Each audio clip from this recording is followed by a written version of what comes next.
Buona giornata, bentrovati, buon venerdì, ultimo nostro spazio informativo dedicato al mondo dello sport, il nostro appuntamento giornaliero sulla vostra e nostra web tv www.venetoglobe.com per darvi tutti gli aggiornamenti per quanto riguarda il calcio naturalmente, basket, pallavolo e naturalmente gli altri sport della provincia, della Marca Trevigiana e della nostra regione.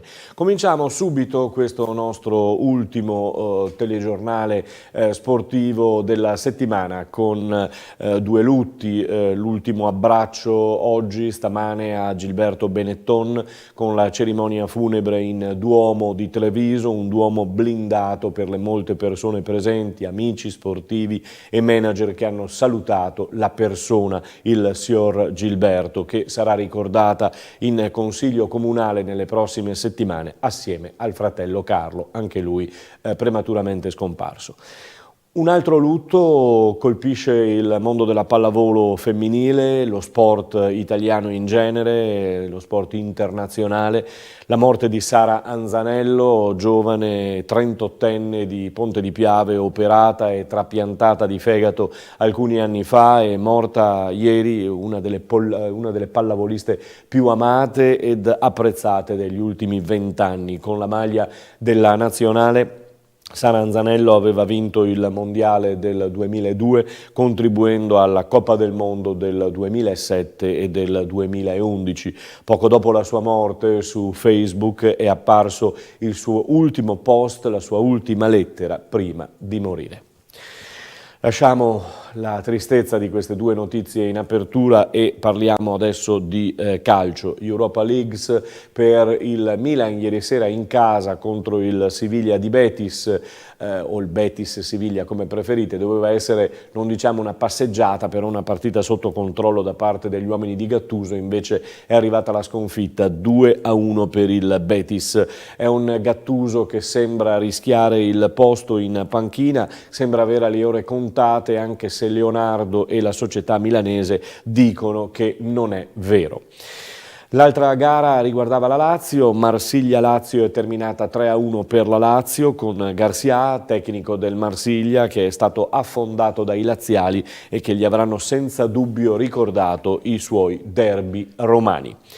Continuiamo con il calcio facendo un riassunto di quello che è, perché abbiamo in questa nostra edizione uno speciale, chiamiamolo così, uno specialino dedicato alla Limoco Volley e al ritorno delle sue 3 medagliate nazionali, appunto giocatrici dell'Imoco. Vi dicevo, Serie A, 10ª giornata di campionato, domani si inizia con Torino-Fiorentina, Atalanta-Parma e Empoli-Juventus, poi domenica le altre gare e lunedì il posticipo. In B Palermo-Venezia si gioca questa sera con Zenga che ha lasciato a casa per scelte tecniche anche Zigoni.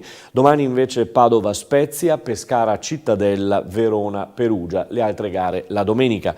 In Serie C tutto è pronto per ripartire dopo i turni infrasettimanali. Triestina, Vicenza, Pordenone e Virtus Verona sono le squadre venete e friulane impegnate in questa Serie C. Anche la Serie D, Girone C, giunge alla sua 7ª-8ª giornata con un inizio, vi ricordo, l'inizio delle gare da domenica alle 14:30, l'arrivo dell'ora solare fa ritornare l'inizio delle gare alle 14:30 e questo durerà fino al 24 marzo del 2019.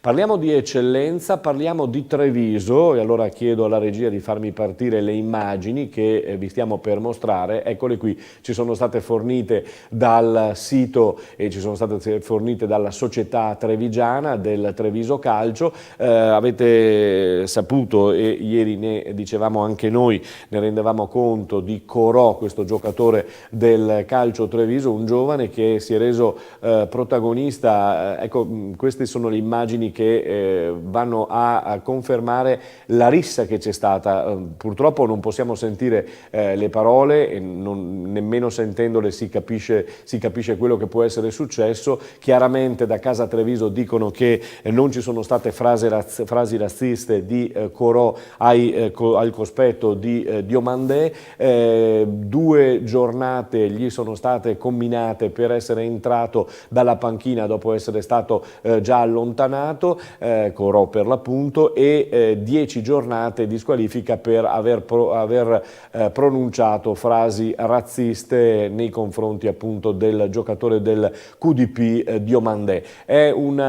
Sono delle immagini appunto che la società Treviso Calcio ha messo a disposizione per poterle esaminare, per poter cercare di capire. Vedete come la situazione fino ad un certo punto è rimasta tranquilla, poi incominciano a spintonarsi. Ecco qui, ecco l'arrivo poi di altri giocatori. Tra poco dovrebbe comparire anche Diomandé, che aveva lasciato il campo per andarsene, e quindi questa la situazione con Pasa, il nuovo tecnico del Treviso, che guarda, adesso entra in campo e dice qualcosa ai suoi, ma vi posso assicurare, avendo sentito appunto anche l'audio di questo filmato, che purtroppo da queste immagini insomma ben poco si può capire soltanto che ci sono stati dei problemi e che l'arbitro ha relazionato in questo modo, combinando 12 giornate di squalifica a Corò. Chiaramente adesso il Treviso farà ricorso immediato, pensiamo.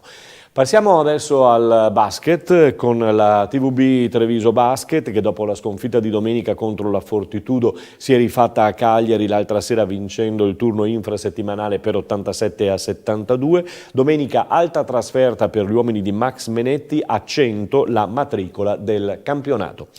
Andiamo sul settore femminile. In A2 femminile il Ponzano Basket giocherà al Palacicogna di Ponzano contro il Marghera. Sarà assoluto derby. Vedete Maurizio Sottana che parla ai microfoni del nostro telecronista Matteo Valente. Vi ricordo che effettueremo lo streaming audio e video sabato sera a partire dalle ore 20 dal Palacicogna di Ponzano per il derby tra Ponzano e Marghera. La Ruker Sanve, anche lei impegnata in turno infrasettimanale, ha purtroppo conosciuto la prima sconfitta del campionato, ha perso 72-55 contro Cesena, una delle favorite alla vittoria finale. Adesso sabato arriva al Palasaccon un'altra delle candidate alla vittoria finale, ovvero Faenza, e servirà senza dubbio una Ruker diversa da quella che abbiamo visto l'altra sera, lo ha confermato anche il coach Mian. Questo per quanto riguardava il basket. Adesso siamo sul volley, siamo sull'Imoco Volley Conegliano, che inizia il campionato con l'anticipo domani sera alle 20:30 al Palaverde contro Pomica Salmaggiore, ma la notizia è che sono rientrate le 3 nazionali, a cominciare da Silla, Danesi e De Gennaro. E allora cominciamo anche noi la nostra carrellata di interviste proprio con la nuova entrata, la nuova arrivata in casa Imoco, Miriam Silla. E allora Miriam, eccoti a Conegliano. Ciao, sì, sono arrivata e non vedevo l'ora e sono entusiasta. Abbiamo visto che ti hanno già gettato nella mischia dei tifosi per farti subito acclimatare, poi il primo giudizio sul Prosecco, direi che insomma ci siamo, adesso manca soltanto il campo. Il campo, sì, che non vedo l'ora di testare oggi pomeriggio, infatti è come se fosse un po' il primo giorno di scuola, no? Che sei lì, che aspetti, quindi non vedo l'ora di entrare in palestra, insomma. Inutile dire che è stato un gran mondiale, soprattutto anche per te. Sì, un bel mondiale. Io ti parlo del gruppo perché comunque alla fine è un sport di squadra, è vissuto, cioè si è creato un bel legame, quindi il mondiale è stato bello proprio per noi Italia, no? E non soltanto per noi ragazze, ma penso anche per tutta la nazione. E quindi questa cosa un po' mi emoziona, cioè mi piace dirla così. E a livello personale magari non so, è scattato qualcosa, è successo qualcosa, non so cosa, però non mi faccio troppe domande, va bene così, insomma. È scattata la molla giusta? Sì, spero proprio di sì, cioè è scattata, adesso vediamo di farla scattare ancora, sì. Ritornando alla finale, dicevamo che vice campione del mondo comunque è una bella soddisfazione, ma che cosa è mancato proprio Bella domanda. A saperla veramente, se sai qual è il problema lo risolvi, visto che non l'abbiamo trovato abbiamo perso di 2 punti, quindi magari questo, il fatto che è mancato veramente poco, questi 2 punti ci devono, è un segnale, no? Questo è un segnale che a noi come Italia è mancato tanto così, e noi nel periodo in cui ricominceremo i ritiri e tutto dovremo cercare di capire cos'è quel tanto così che mancava, perché prima magari era così, abbiamo ridotto, quindi è questo che ci manca e noi cercheremo di trovarlo, insomma. Brava Miriam Silla, nuovo acquisto dell'Imoco Volley Conegliano, chissà se la vedremo già in campo domani sera contro Pomica Masalmaggiore, ma penso di sì, insomma, perché c'è l'opportunità per quanto riguarda Santarelli di provare il sestetto titolare o di trovare naturalmente subito l'amalgama giusta, e allora chissà, vedremo se farà parte del sestetto iniziale Miriam Silla. Andiamo invece su una delle migliori muratrici del mondiale, e cioè Anna o Annina, o come è stata chiamata da Lucchetta durante tutto il mondiale. Beh, allora intanto noi la chiamiamo Anna. Anna Danesi, eccola qui. Intanto Anna o Annina? Anna, assolutamente. Preferiamo. Io preferisco, poi chiamatemi come volete. Allora, vice campione del mondo, te l'hanno già chiesto, te l'abbiamo già chiesto, cosa si prova? Le emozioni ancora sono un po' così ovattate, diciamo, perché provo tantissima gioia. Sicuramente non ho mai provato, non so, rimorso, oppure non mi sono mai detta eravamo lì, perché per me è stato un mondiale grandioso, e sono contenta veramente delle mie compagne, di quello che hanno fatto, orgogliosa di loro, e ci è mancato un soffio, ma penso più all'argento che a quello che abbiamo perso. Hai dichiarato, quando ti hanno chiesto se meritavi il premio, che secondo noi meritavi, tu hai detto insomma vabbè. Sì, mi è mancato un muro, penso almeno, poi non so chi decide come lo fanno, però vabbè, sempre come ho detto prima, una cosa che se veniva era una cosa in più, e sarà quel muro di differenza che mi porterà a lavorare ancora più in maniera ancora più sodo. Dal Boco ci si aspetta molto quest'anno, anche di più dell'anno scorso. Da parte mia? No, in generale? Beh sì, certo, ovviamente l'anno scorso abbiamo vinto alla fine solo lo scudetto. Abbiamo vinto lo scudetto, ci sono 4 cose in palio, quindi uno punta a vincerle tutte e 4. Poi... Forse il solo non è uscito a caso, perché questa Champions rimane ancora lì. Sì, no? Esatto, c'è un po' di riscatto anche, ci sono tanti fattori che ci spingono ovviamente a cercare di portare a casa più trofei possibile.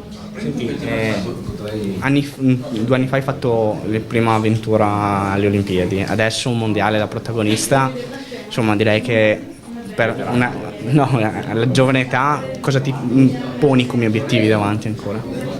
Ma adesso già l'anno prossimo c'è l'Europeo, quindi penso a quello, le qualificazioni alle Olimpiadi, insomma sono tanti tasselli che si sommano, e mi aspetto tanto, ma solo per il fatto che so quanto posso ancora dare, quanto posso ancora lavorare, e gli allenatori farmi migliorare.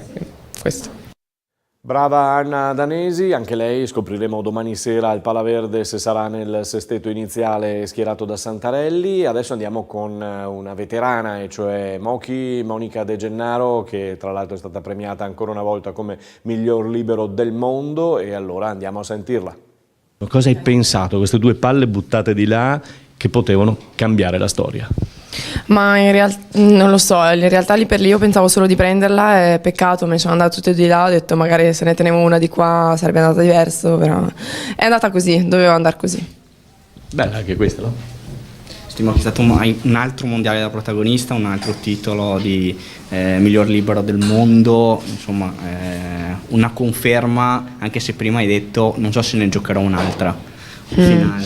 Devo dire che in questo mondiale siamo state tutte le protagoniste, abbiamo fatto un gran mondiale, devo dire, e ogni ragazza ha espresso il meglio di sé. Sono sempre contenta di aver ricevuto questo premio, perché comunque il lavoro in palestra ce n'è tanto e i sacrifici se ne fanno tanti, quindi ripaga un po' di tutto anche avere magari ricevere questo premio. E come ho detto, devo ringraziare tutte loro, perché è così, perché per un libero magari è un ruolo diverso, e quindi c'è tanto anche della squadra in questo premio. E niente, non so se ne giocherà un altro perché comunque vediamo, il mondiale ci sarà tra 4 anni, non penso che, però vediamo dai, non lo so. Si è sempre detto che insomma un po' di stanchezza si sentirà perché comunque avete speso tantissimo. Quanto può influire a questo mondiale per te, per le tue compagne? Insomma siete in 5 che siete arrivate alla fase finale. Sicuramente non qualche prestazione brillante subito e quindi dovete essere buoni, nel senso tranquilli, e dobbiamo recuperare un po' di energie fisiche e mentali. Penso che dopo un'estate così lunga, perché comunque il mondiale c'è stato un mese fa, un mese in Giappone, abbiamo giocato 13 partite in 3 settimane, però prima c'è tutto il lavoro che si fa, quindi è stata un'estate lunga e quindi bisognerà un po' recuperare le forze, come ho detto, un po' di energia fisica e mentale, e magari c'è chi avrà un calo adesso, chi avrà un calo più avanti. Il club ha strutturato una squadra lunga posta per darci i giusti recuperi e penso che l'importante sia arrivare in fondo bene, ecco. È mentale più che fisico, immagino. C'è anche un po' di fisico, perché magari uno sicuramente più mentale che fisico, però comunque dei dolorini si hanno, perché non ci si smette mai qui, praticamente il massimo riposo sono 2 o 3 giorni, come è stato alla fine del campionato come è stata alla fine del campionato scorso, che dopo 4 giorni siamo partiti per la VNL, quindi ci sono e ormai siamo brave, li gestiamo, abbiamo uno staff anche medico di gran valore qui e quindi diciamo che bisogna essere solo bravi a gestire un po' di queste problematiche, ecco. Ecco, quello che non si è capito è chi comanda a casa vostra, perché in sport Daniele rideva, tu ridevi. Dai, poi no, sì, dai, 55 dipende sulle cose che c'è da fare, sulle decisioni, e sicuramente in palestra lui, a casa vediamo, ecco.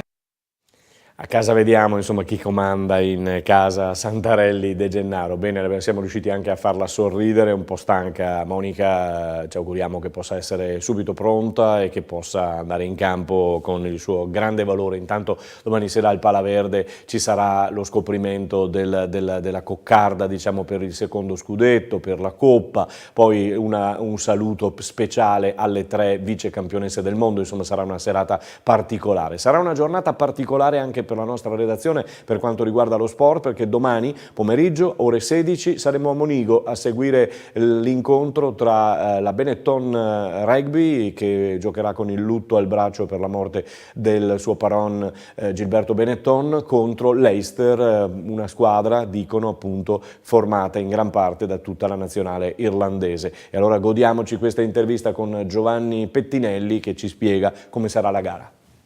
Siamo con Giovanni Pettinelli alla Ghirada per parlare di questa sconfitta, anche se è brutto. Com'è andata questa partita? Non bene. Amara sconfitta purtroppo contro Agen, partita molto combattuta e molto fisica come ci aspettava una squadra francese, partita che è iniziata bene subito da parte nostra con 12 punti segnati nel primo quarto d'ora, che poi non si sono concretizzati in una vittoria purtroppo, complice la squadra avversaria che è rimontata soprattutto nella metà dell'inizio secondo tempo. Colpa nostra, soprattutto partita magari persa da parte nostra a causa di imprecisioni e di mancanza di dettagli fondamentali per questo livello e per vincere e portare a casa partite decisive anche per il girone. Partita decisiva, hai detto bene, c'è rammarico anche per il fatto che poi con concomitanza di risultati, vincendo sareste risultati primi. Saremo risultati primi, sì, certamente, è un obiettivo che ci eravamo posti a inizio stagione, ma nulla è perso. Adesso bisognerà essere competitivi con le restanti partite di Champions che sono alla nostra portata, soprattutto per il futuro. Parliamo di Pettinelli, esordio. Esordio sì, molto contento, devo dire, esordio che è arrivato tardi a causa di infortuni fisici che mi hanno un attimo rallentato nel percorso, però anche trovare la maglia da titolare è stato veramente qualcosa che mi ha glorificato, che mi ha reso contento. Partita fisica, quindi partita difficile, ma a cui ho trovato delle risposte positive, ed è stato appunto un mio piacere giocare con i compagni che mi hanno supportato durante tutto il match, e questo mi ha reso ancora più ottimista per il futuro, per la squadra. Ecco, quindi cancelliamo l'esordio, adesso obiettivi personali, hai già parlato più o meno, insomma, continuare a giocare. Continuare a giocare, certo, soprattutto nella finestra adesso internazionale, dove molti giocatori fondamentali sono in nazionale, però la cosa fondamentale della nostra squadra è la profondità della rosa e vediamo di portare a casa risultati importanti con una certa continuità. Qualche minutaggio appunto da sfruttare in assenza di titolari o di assenza di nazionali. Sì, esatto, cercare di appunto aumentare il mio minutaggio sarebbe veramente una cosa che mi darebbe piacere, appunto, per il tanto lavoro fatto e anche per l'aiutare il percorso della squadra durante tutto quest'anno. Parliamo della prossima gara, che anche qui non si scherza, ritorna alla Pro 14. Leinster, squadra che ha vinto l'anno scorso il campionato, squadra fortissima sia sotto un aspetto di organizzazione sia sotto un aspetto fisico. Hanno metà della squadra nazionale irlandese, quindi sarà una partita molto tosta, quasi una partita a scacchi, data la loro precisione nell'esecuzione e la loro cinicità. Però parlavamo di rammarico prima, di rabbia, immagino ce ne sia tanto negli spogliatoi in questa settimana, quindi scarichiamo lì. Tanta e va incanalata e gestita appunto per fare una prestazione maiuscola contro Leinster, cosa che siamo in grado di fare e faremo. Visto che hai fatto l'esordio, fai l'esordio anche chiamando i tifosi al Monigo? Certo, dovreste essere e sareste in tantissimi, me lo aspetto, per supportarci in questa nuova battaglia. Saranno in tantissimi perché sarà veramente una bella battaglia, una bella partita tra Benetton e Leicester. Noi ci saremo, vi racconteremo poi lunedì quello che è successo e sarà un sabato particolarmente intenso per quanto riguarda la nostra redazione. A tutti voi buon weekend!